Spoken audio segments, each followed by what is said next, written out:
ٹھیک ہے، یہ بٹیرا جو ہے اس معاشرے کا یہ پھر آپ کے پاؤں کے نیچے آ جائے تو پھر آپ یہی کچھ ان کے ساتھ کر سکتے. ٹھیک ہے. جب سپریم کورٹ کا 5,000 سے زائد فیسیں لینے والے نجی اسکولوں کو 20% کم فیسیں کرنے کا حکم دیا ہے.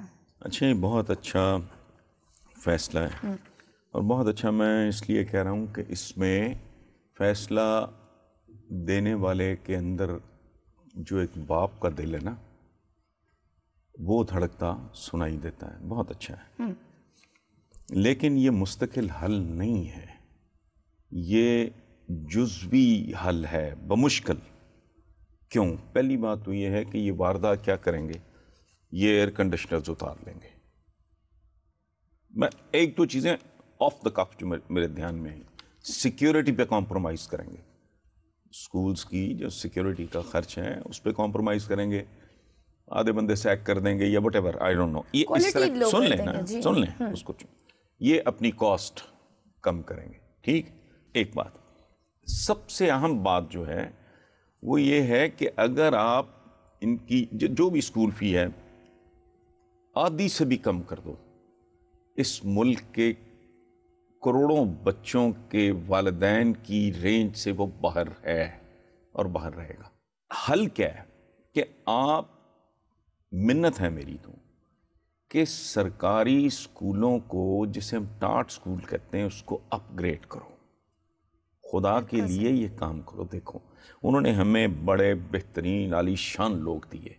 آپ بیوروکریسی، سول ملٹری بیوروکریسی کے لوگ، آپ کی جوڈیشری کے لوگ، قانون دان، آپ کے شاعر بڑے، ادیب بڑے، ڈاکٹرز، انجینئرز، آپ کے ان ٹاٹ اسکولوں نے آپ کو کیا نہیں دیا؟ تو آپ کو کیا پرابلم ہے؟ آپ ان کو دوبارہ زندہ کرو. ضروری نہیں ہے آج بھی ٹاٹ ہی ہوں، زمانے بدل گئے ہیں. آپ ان کو 3 4 بچے، ایک بینچ پڑا ہو سادہ سا، ان کو نہ گلیمر پہ وہ توجہ دیں. ان کو 5 سٹار بنانے کی ضرورت نہیں ہے.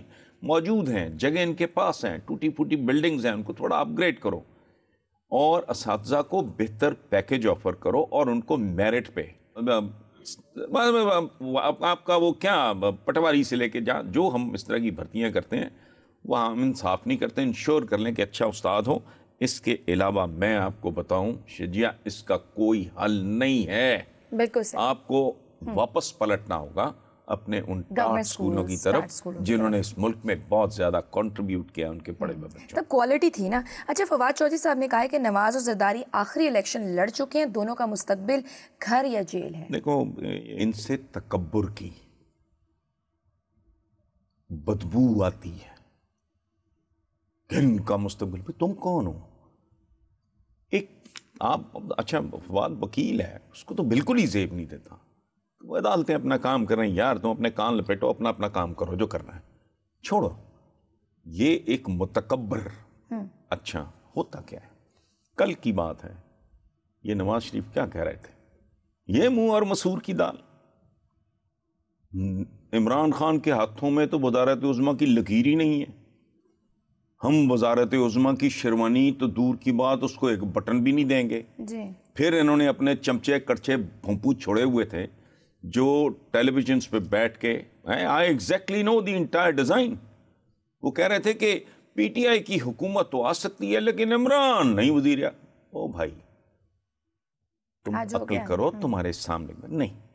اس طرح کی متکبر گفتگو اپنی ادھر رہو، اس میں اپنے کینڈے میں رہو جی، اور برے وقت سے ڈرو.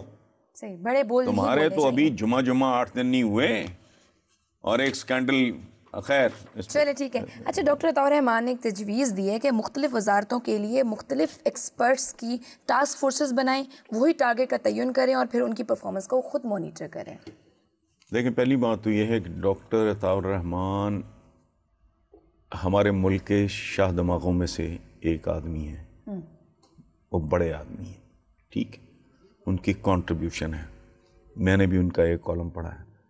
یہ سنجیدگی سے لیا جانا چاہیے. اس پہ عمران خان کو پرسنلی غور کرنا چاہیے، چونکہ اس کا کوئی درباری اس کو یہ نہیں بتائے گا اس تجویز کے بارے میں. ٹھیک ہے، اللہ ڈاکٹر صاحب خود بتا دیں. ٹھیک، صحیح. یہ اس کی وجہ ہے کہ یہ درباریوں کو اور پیشہ ور سیاستدانوں کو یہ تجویز سوٹ نہیں کرتی. یہ بالکل ایسے ہے کہ میں ایک حرام خور ایس ایچ او اور آپ میری انکوائری مجھے ہی سونپ دیں. ایکسپرٹس بیٹھے ہوں, عمران نہیں, وہ کیسے کر سکتا ہے؟ وہ تو سطحی ہوگا, جو کچھ بھی ہوگا اس میں ڈیپتھ نہیں ہوگی, گہرائی نہیں ہوگی, گہرائی نہیں ہوگی. 50 کروڑ کام ہے, مجھے سونپ دو, میرے سے بڑا جاہل ہی کوئی نہیں, مجھے تو کوئی ایک آدھ کام آتا ہے نا.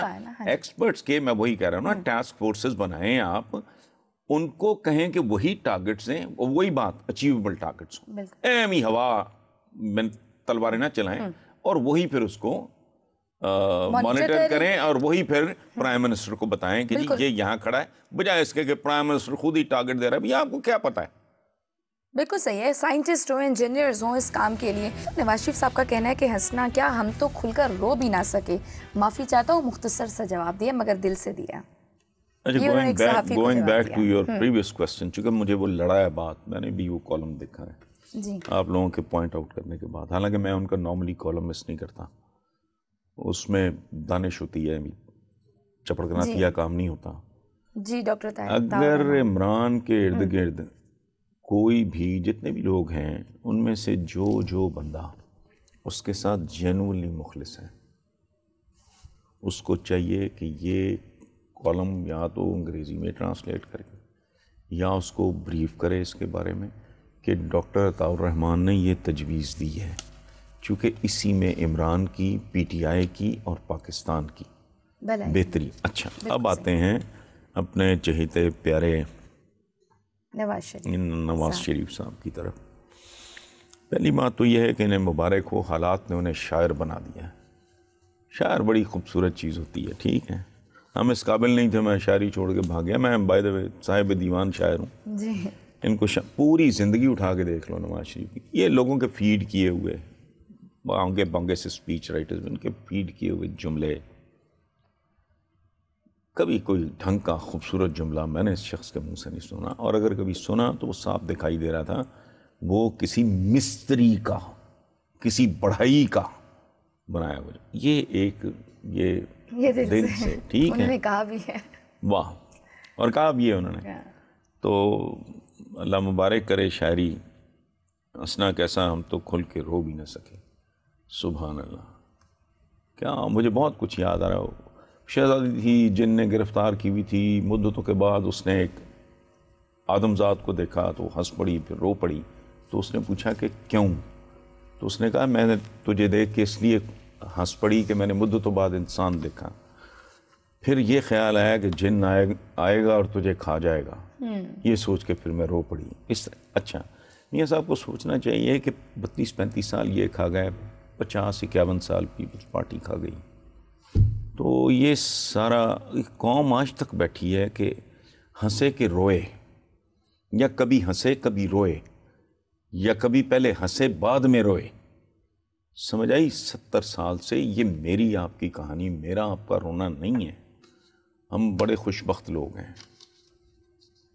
یہ ان لوگوں کی ہے. میں نے ذکر بھی کیا ہے چند دن پہلے, میں نے کسی مقامی چینل پہ دیکھی تھی, داتا گنج بخش کے مزار کے ارد گرد سینکڑوں لوگوں پہ کوئی پروگرام تھا, وہ پھر رہا تھا ایک نوجوان, وہیں وہ کھاتے ہیں, وہیں وہ رہتے ہیں, مہینے سے نہائے نہیں. یہ وہ جو خط غربت پہ لوگ ہیں, میں ان کی بات کر رہا ہوں. نواز شریف والے تو پلے پلائے لوگ ہیں ماشاءاللہ, کھاتے پیتے, ٹھیک ہے, اور ان میں سے آپ یقین کرو جو مفلوق الحال اور اسرت غربت سے بھی آگے. اور وہ جب پوچھ رہا تھا وہ نوجوان مائک لے کے, وہ کہتا تھا جو کیا حال ہے, ان میں سے ہر آدمی کہہ رہا تھا اللہ کا شکر ہے. میں بتا نہیں سکتا کہ میرے پہ کیا بیت رہی تھی وہ پروگرام دے جب وہ کہہ رہا تھا اللہ کا شکر ہے. تو اللہ کا شکر ادا کرو, ابھی تو تمہارے ساتھ ہوا ہی کچھ نہیں ہے, ٹھیک ہے, ٹھیک. اور قیدی قوم جو ہے, قیدی قوم, قیدی شہزادی تھی نا, یہ آج تک سوچ رہی ہے کہ ایک آزادی اور لاکھوں غلامیاں, قرضوں کے توق, غربت کا توق, جہالت کا توق, ناانصافی کا توق. کس آزادی کی بات کرتے ہو؟ ایک آزادی دے کے ہمیں اتنی غلامیاں دے دی اگین, جو اصلی پاکستانی ہے. رانا ثناءاللہ اور مریم اورنگزیب کے خلاف حسن صاحب نیب نے تحقیقات کا آغاز کر دی ہے. مریم کے خلاف اتھارٹی کا مس یوز ہے اور رانا ثناءاللہ کے خلاف انڈر پاس کا نقشہ تبدیل کرانے کے حوالے سے جو شکایات موصول ہوئی تھی. یہ دونوں پہ جو الزامات ہیں یہ مجھے مسخ خیز لگتے ہیں. اور تم کون سی دنیا کے معیار اٹھا لائے ہو، اس لیے تمہارا مذاق اڑ رہا ہے. اب مریم اورنگزیب پہ جتنے بھی الزامات لگے یا لگائے جا رہے ہیں ان میں سے زیادہ آپ اسے کہہ سکتے ہو مس یوز آف اتھارٹی، یا تھوڑا اپنا اس سے تجاوز، جسے لوٹ مار، جسے جو ہمارے جیسے، دیکھو ہر معاشرے کی اپنی اپنی مہذب دنیا میں ہارن دینا بہت بڑی جہالت اور بدتمیزی ہے. ہمارے یہاں ایشو ہی کوئی نہیں. سو اپنی اوقات دیکھو، تم تاریخ کے ارتقاء کے کس مرحلے سے گزر رہے ہو، کس بات کو کرپشن کہہ رہے ہو. اچھا رہ گیا رانا ثناءاللہ نے اس کو پورے پاکستان، پورے پنجاب میں اور کچھ نہیں ملا، اس نے ایک انڈر پاس کا کچھ تو سوچو. تم کہہ رہے ہو ڈیزائن چینج کرا کے، اچھا پھر ڈیزائن چینج کرا دیا، اچھا میں نے پودے چینج کرائے. یہ جو ہمارا والا سائڈ ہے نا، حالانکہ میں اس وقت بیلی پور رہتا تھا، میرا کوئی انٹرسٹ نہیں تھا. اس سے کوئی 2-3-4 سال کے بعد ہم نے یہ والا گھر لیا اور بیلی پور سے یہاں آئے اور واپس جا رہے ہیں جی. ادھر ہی. تو میں نے شہباز شریف صاحب سے کہا، میں نے کہا جی یہ بڑا بے حیا سا، بے غیرت سا پودا ہے. سرو لگا رہے تھے، جیسے عام زبان میں سرو کہتے ہیں. تو میں نے کہا جی اس کا نہ پھل ہے نہ پھول ہے نہ چھاؤں ہے، کوئی ڈھنگ کے درخت لگوائیں. اچھا اب کو بوتھا اٹھا کے کہہ دے کہ حسن نثار نے پودے چینج کرو، میری تو بھاڑ میں جاؤ، جو مرضی لگاؤ. میں نے تو ممکن ہے کسی نے تجویز دی ہو. رانا ثناءاللہ کو اس میں انٹرسٹ ڈھونڈنا، کرپشن ڈھونڈنا. رانا ثناءاللہ کو خدا کا خوف کرو یار. یہ ہوتا کیا ہے اس طرح کی حرکتوں سے کہ جو آپ جائز کرتے ہو نا وہ بھی ناجائز لگتا ہے. تو اس لیے پلیز اسٹے پٹ، یہ اس طرح کے نا کاموں میں نہ گھسو. ٹھیک ہو گیا. چلیے اسی نوٹ پہ اپنے ویورز سے چاہیں گے لکھنا نہ بھولیے MM@jo.tv پر. اپنا بہت سا خیال رکھیے. اللہ حافظ.